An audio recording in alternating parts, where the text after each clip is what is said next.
So now that we've got our liners milled out, it leaves a little burr on the edge. So guess what we're doing now? We're back to hand sanding on 320 with a little bit of WD-40 in a figure 8 pattern or circle.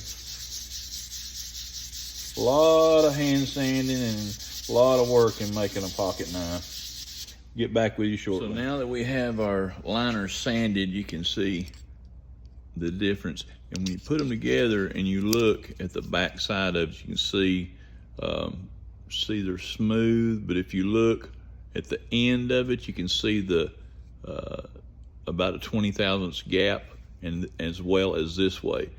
You won't notice it with the pocket knife, but that gap creates the area where your knife blade will pivot and it will not rub that blade.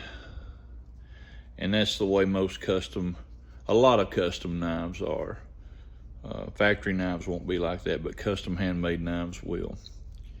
So a lot of people don't do it. A lot of people don't have access to a milling machine. I'm very fortunate that I do.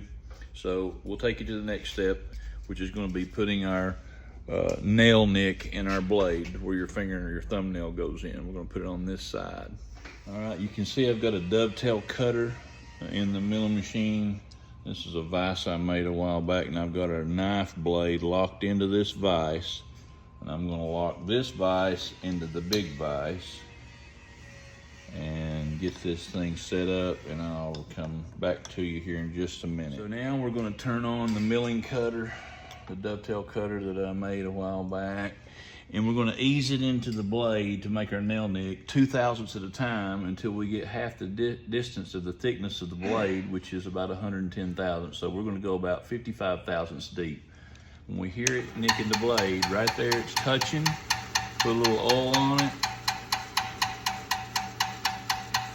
And we're only running about 240 RPMs. We don't want to go real fast with this. And slowly bring it in 2 thousandths at a time. You can hear the difference in the sound of the cutter as it comes in deeper. We'll get back with you. I'm zooming in a little bit here and let you see what's going on. As you can see,